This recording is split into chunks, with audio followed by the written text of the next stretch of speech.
Time now for the morning rush. This morning, there's just a little over 2 weeks before ballots are due for the Albuquerque Public Schools special election.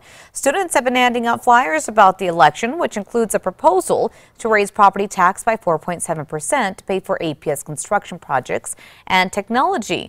The district says students just want to support their schools, but one state legislator, Delano Garcia, says it's unethical. The mail-in ballots are due February 5th. Kristen. We are looking at snow showers up across the north and northwest today. Southern Colorado and New Mexico, San Juan's a few inches of snow possible. The rest of us finding some very strong winds through the day today. Those winds 25 to 35 miles per hour sustained, gusting closer to 70 miles per hour in the high terrain. David? In week 5 of the government shutdown, some Democrats are now considering the president's new offer over the weekend. Many say it does not go far enough. Now, the offer includes temporary protection for some immigrants here illegally in the U.S. in exchange for the border wall, and that includes DACA and protecting Dreamers. Now, House Speaker Nancy Pelosi said the president's proposal was unacceptable because it did not place the hundreds of thousands of so-called Dreamers on a pathway to citizenship. As the shutdown continues, one program impacting more than 30 million students nationwide is set to run out of funding in less than 2 months. The National School Lunch Program is funded through the U.S. Department of Agriculture by reimbursing schools for what they spend on meals. The secretary recently tweeted the program will only be funded through the end of March. Public schools will not be forced to close their doors. The U.S. Department of Education is funded through September. New this morning, more support continues to pour in for the local federal employees affected by the government shutdown. This time, it's a local gym stepping up to help out. Bear Canyon CrossFit near Osuna and Eubank is now offering free classes to furloughed employees. Gym owners say that they know that many are being forced to cut down on spending, and they want to make sure that the employees are still able to work out. KRQE News 13 will continue following the shutdown closely as it enters its 5th week. As soon as there is a compromise, we'll bring it to you right here on air, online, and on our KRQE News app. A local group is searching for the cats belonging to a traveling couple who fell victim to thieves. They may have a lead. On Saturday, we told you about the Lundgrens who made a stop in Albuquerque when they woke up to find their belongings gone.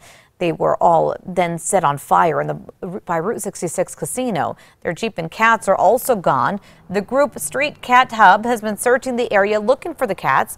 They did find fresh footprints in the area, hoping this will be a lead for them. This morning, we're hearing the first calls for help after a deadly avalanche at Towski Valley.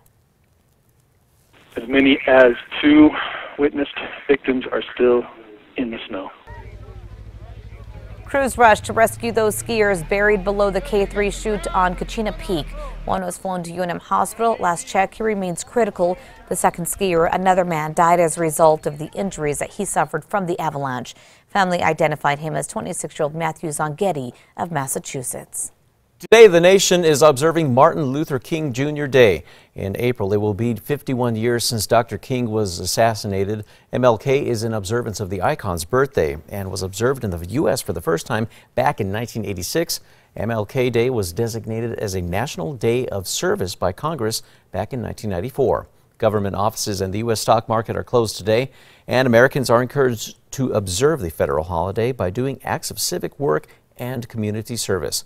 Events here in Albuquerque include the Martin Luther King Jr. commemorative breakfast. That's happening at the Pyramid Hotel starting at 8 o'clock this morning. You can find more details on our website that is always on krqe.com. Kristen. Today's Metro Threat Index up to a 6 for some strong winds we have coming out of the west. Again, those will be 25 to 30 miles per hour sustained, gusting 40 to 45 here in Albuquerque. No problems with rain, snow, or temperatures this afternoon. David?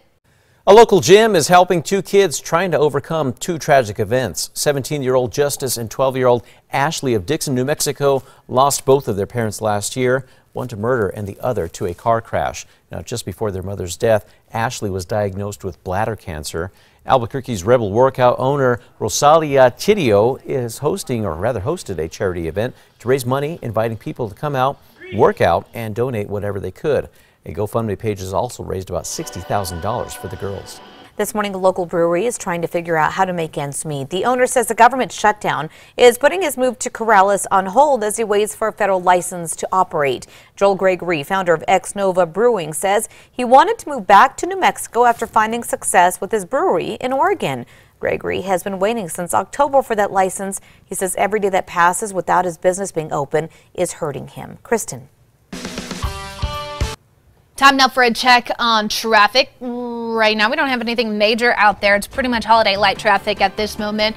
And the Big Eye looks good at this hour. Of course, we'll keep an eye on this for you throughout the morning. New video overnight shows the supermoon total eclipse. This video shot right here in Albuquerque. You can see people had a tough time seeing the rare event because of the high clouds. Now, the eclipse was visible from coast to coast in the U.S.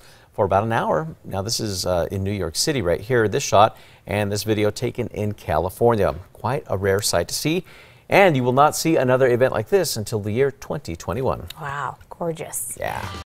We're taking you back 1 year ago on this day. We had a strong cold front that pushed east across this state. It brought winds up to 50, even 60 miles per hour in the eastern side of the state. We had a wildfire breakout in Clovis, too. That burned about 2,000 acres there. So this was on this day last year.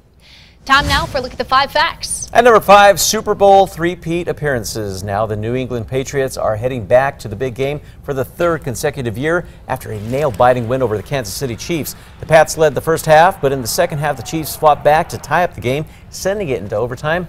Then the GOAT took over Tom Brady 13 plays to get the ball into the end zone, stamping their ticket to Super Bowl 53. That's where they will take on the LA Rams in their game.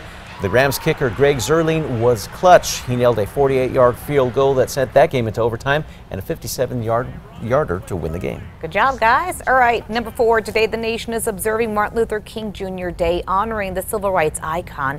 In April, it will be 51 years since Martin Luther King Jr. was assassinated. His birthday became a national holiday by an act of Congress in 1983.